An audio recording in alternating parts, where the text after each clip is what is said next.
All right, it's Wednesday. Sorry I couldn't be here on Friday. We were at a data science and AI conference on the Twin Cities there. So here's a picture of some of the students who were there. And Chris Church, she teaches our data visualization, and she's kind of our data guru on campus here. Um, it was a fun talk. A lot of just people from industry talking about it. A really nice presentation from Target about how they try to predict or try to figure out what coupons to give you based on what they know about you and how they group you or look.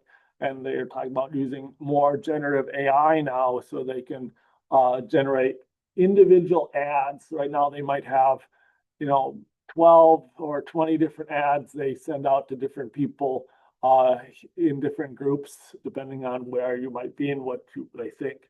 But they're moving towards a spot where they might generate a unique ad for that they'll email or display in the app for every person out there, which is really interesting there. So yeah, some really nice talks for that. So sorry I couldn't be in class. Hopefully you went through the learning material.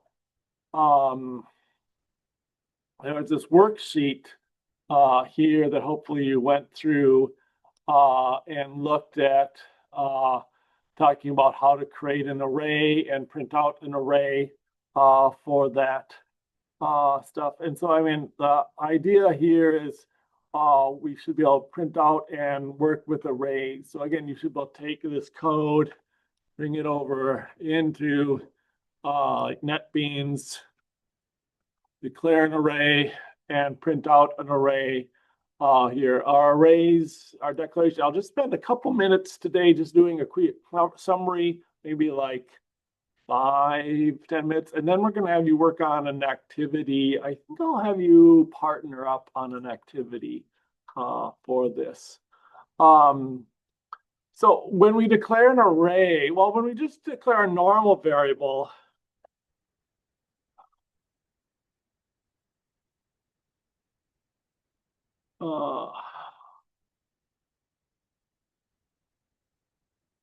when we just declare like a normal variable, right? We say the type, string, and then the variable name. But when we have an array, we say the type, and then we put these square brackets in there to denote that it's an array, and then the variable name. And then if we initialize it in a normal variable, we say equals, and then there's just one thing, like one string or one integer or whatever afterwards, or assigning it here. With an array, if we're initializing it, we assign it a list of values that are in these squiggly brackets here for initialization there. And then again, when we're printing out a normal variable here, we would just print off like my cars. Just print off the name of it. It'll print that off. But again, with an array, we have to specify the variable and then which of the containers or items within that array. An array is a list or a group of items, a group of strings. So we have to say array car sub 0. It would be the first one. It should print off Honda. See down here, I'll print off Honda here. If we wanted to print off the second one, we'd say car sub 1 and print that off. And that'll print off the Volvo, the one. And so our values in our array are 0 indexed. We start 0 is the first one, 1, 2, all the way through. This can get confusing to people in CS Principles right now, because in CS Principles, we do with App Inventor, MIT App Inventor, everything's one indexed starting with 1. So a list there, the first item is 1. But almost all computer code outside of that will start indexing at 0. So this is the 0th one. So again, if you didn't go through that, you might want to look through that activity. I'm not going to go through it because I assume you did. I will just mention this example a little bit, how we declare an array of numbers.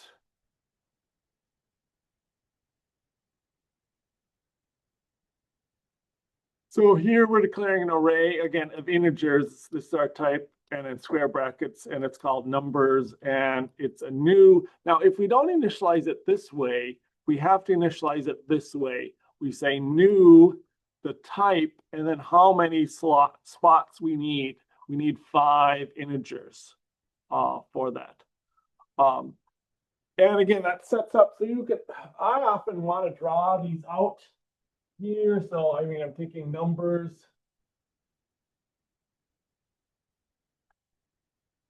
Is an array with 5 boxes, 5 containers, 5 items, and they're numbered 0, 1, 2, 3, 4. And I can store numbers in there. There. So I often draw that out on paper. So in like Python, you're able to just put as many, like you have a table and you're allowed to put as many as you want in there without specifying the length. Can you change the length of the table in this, or is it set? So arrays that are static sized in Java. Okay. So you have to specify size and you can't resize them. So that string would only have like 3 slots. Right. Yep. And we can't make it bigger than that. And that's why eventually we'll learn something called array lists or lists. And those are dynamically resizable, very similar to Python lists. So arrays are very fast because of the way memory management, they're fixed size. So how we can manage them is very, the computer code, the speed of them is very quick, which is nice. But they are limited with you can't resize them. So in some places, again, when you get more advanced programming, you decide, do you want to use a fixed size array that's very fast, or do you want to have a dynamically sized array list in Java? So both of them are available, but we're only learning arrays now is your first step. So again, you can visualize this in a number of ways. So like, I can think of numbers as this list here. It would only have 5 values here. So I can think of each one like or you can think of it vertically if you want, whatever way you want to visualize it here. So it has just a name for the whole array here. So I'm going to just do this one and not this one. So and again, I say there are, where I said 5, so it would only, let's get rid of, it would only set up memory 0 through 4 for these numbers. And again, to store a number in there, I would say numbers sub 3 equals 56 or something like that. So that would go over here, find the 3rd spot and store 56 in that spot for this. And then I could print out system.out print line numbers sub 3, and it'll print off that 56. Now, it is unclear if I try to print off one that like number sub 0, I haven't set that. So that's really undefined, although a lot of Java implementations will set that equal to 0 to start, but you're not guaranteed that. So you sometimes you would think of all these as zeros, but you can't necessarily be guaranteed these are all zeros if you haven't initialized them right away. So, so yeah, you can do that. Let's see what else was in our, so you can set the different values here, print them out here. And again, so let's just do this code here. and do this then in a loop.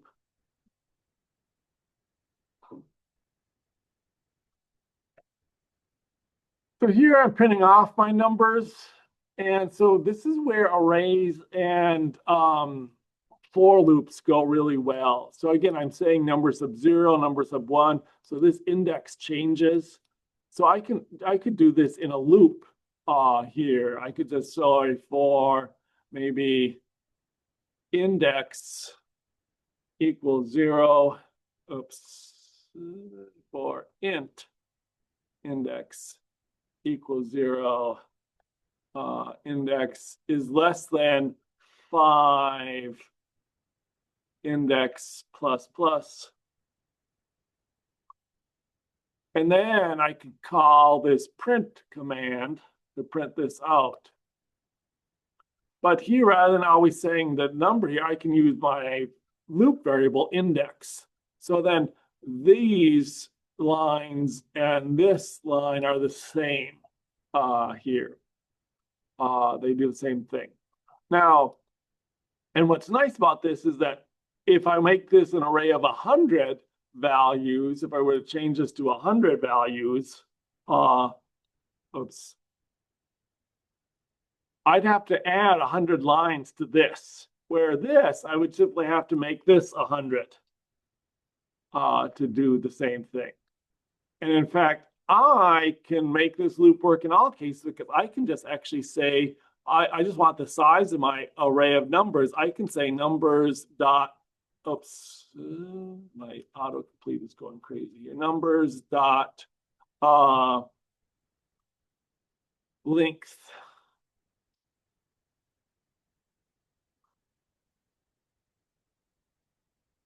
So the array name and length is the size of the array for this. So my loop, this is the type of loop I will use a lot with my array for index equals 0, index less than numbers dot length, index plus plus, print out numbers dot index. So we use that sort of loop all the time with to loop through and do something for each value in an array. Because we use this so much, it's we often abbreviate this. So rather than index, sometimes we just drop it down to I here just to make it even shorter. So you'll see this loop written a lot. For int I equals 0, I less than numbers dot length, I plus plus, system dot out dot print line numbers of I. Here. This is also common in for people coming like from a math background because it is common to write things like you got a variable n sub I, you might put a little I as a subscript to that there, and we would translate that into in computers and bracket I. And again, because in math you see that subscript often denoted as an I there. In computer programming, it's often the same I is often used. I don't know. I think that's where it comes from. I don't know if it's come from the math people or the fact that it's short for index there. So. Okay. Ready to try out some stuff? Let's go to Unit 10. Go to the learning activities and let's work on some learning activities. One of the key things you need to learn in computing is to take a big problem and break it down into smaller problems and solve each. It's not, of course, just in computing there. I mean, that's in engineering. They teach that a lot in engineering. They teach that a lot of businesses. Business things, they teach that a lot of places. But it's certainly something we need to practice and learn here. This, what we call decomposition, taking a bigger problem, decomposing it into smaller steps and solving each step. Maybe you're already using it with AI. AI often works better when you prompt AI to tell it, first, here's my problem. Can you break this into smaller steps and have AI think about it that way? And then AI, then you can ask it to solve the steps one by one. But AI often does better if you ask it to first look at the problem and decompose it. And so I'm just treating you like AI. We're going to make you break this problem down into steps, which is something you might naturally do, but sometimes we don't do it so naturally. So we're going to work on this. We're going to want to just read in the names of 5 cities and print those out. We're going to then add and read in the names and populations of 5 cities, print them out, and there's a nice little table there. And then we're also going to print out the total population of the 5 cities and the average population of the 5 cities. And we want this, we're doing this with 5 cities initially, but the assumption is that we will want to maybe do it with 7 cities or 10 cities or a dozen cities later on there. So your job is to break it down into steps and work on this stuff. We want to work in groups, or you want to work individually today? Where we're at?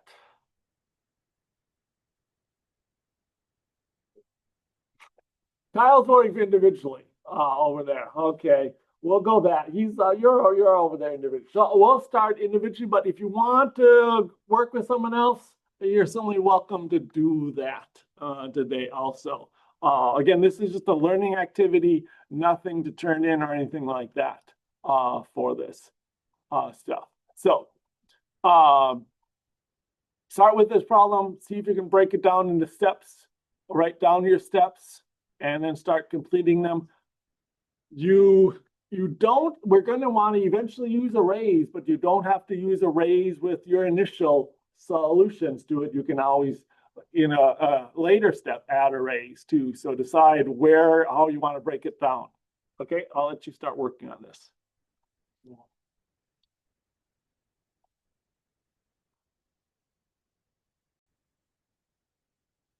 So let's check in. How are we breaking this down? What steps have you done so far? Are you trying to do? So why don't we start in front here? What is your steps? Right. Well, steps. Well, steps here. So break it, decompose it into steps.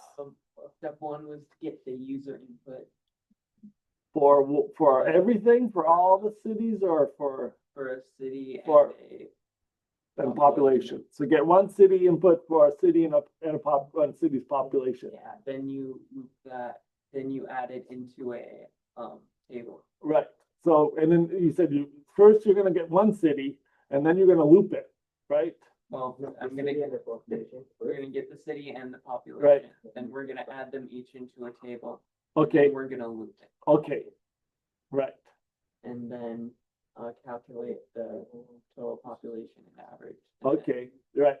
So yeah, first you're going to get one city and population, and you're going to put it in an array or a table, as you call it, and then we're going to loop that. So you do it multiple times, and then afterwards you're going to do calculate the total and the average. That's a good breakdown in the stuff.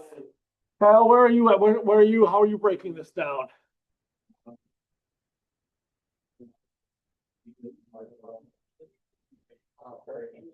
Okay, ask the user of 5 populations. Yep. Yeah. You have to print them out, and we also have to print out. Yeah, so you use loop to do that. There are like fancy ways to do that. Right. When I first did this, I didn't do it with a loop with arrays. So I declared actually 5 variables here for city names and 5 variables of population. And then I would get the data for city 1, get the data for city 2. But then I quickly realized, and then I'd print out that. But after doing 2 cities, I realized I don't want to do any more cities. So I want to do this in a loop then. So I'm going to I'm going to convert this. So I do this in some sort of loop instead of doing it this way. So add a loop around this. So again, that's what you want to be working on. Start this, break it down into manageable steps. Again, and maybe right away you're going to say, I'm going to use arrays, I'm going to do loops, and you can do it that way. Maybe you're going to start doing it without arrays, get it this far and say, oh, now I see how I'm going to do this. I want to now convert it to an array there. So keep going on this, see if you can get it to work here. So I'm just going to work on this and convert this into a loop for equals 0 less than 5. Are we doing arrays or like are they called arrays? They're called array. Okay. Good. So, um,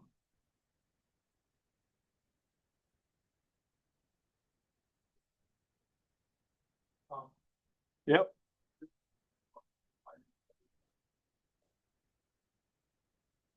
No. It lets you. But you can't do it.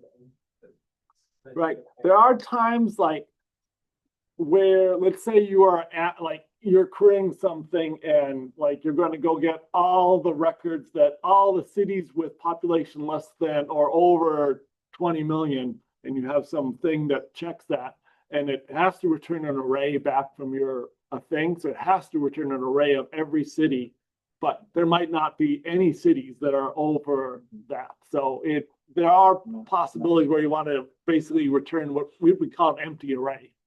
So, not very often, right?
Wonderful.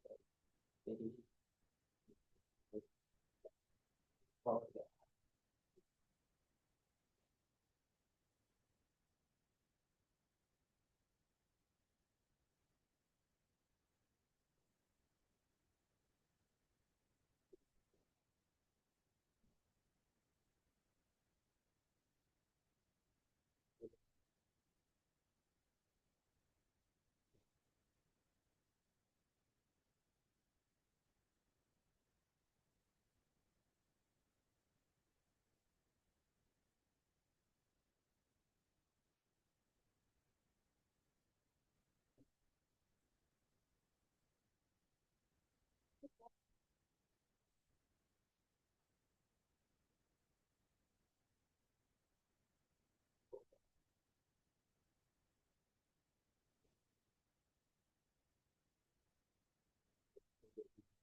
Population not.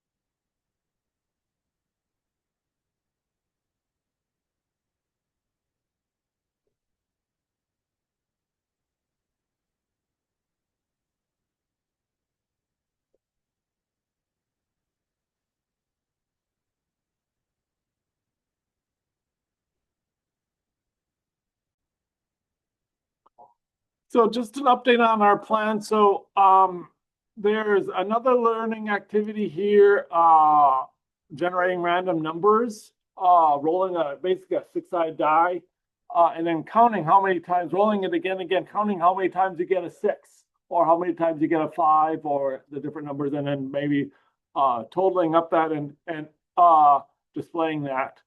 So you can work on that at some point. And then we'll do this practice problems also. So on Thursday, on Friday, we'll spend some more time on this.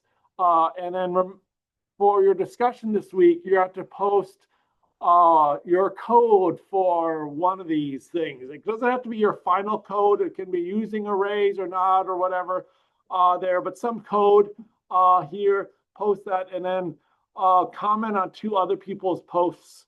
You can fix any issues with their code or some improvements. You can add comments to their code. You can take some of your code and move it into a method there, or change the loop type. A lot of times there are nice methods here for loops. You can take a loop and move it like into its own little procedure also. So think about that. And then on Friday, we'll also get started on this pesky tourist problem and talk a little bit, introduce that so you're ready to do that. Will be your assignment this weekend. So, all right. So yeah, feel free to keep going on this. Again, the only thing you have to do is post one of these learning activities or practice problems or whatever, and we'll do some more work on them on Friday to the discussions before Sunday. Sound good? Yes, or some working version of it. Okay. One, again, I don't know if you're either one. got it, either one. Yeah, let's just pick some one you did. Yeah. Which one do you want to do? This one or this one?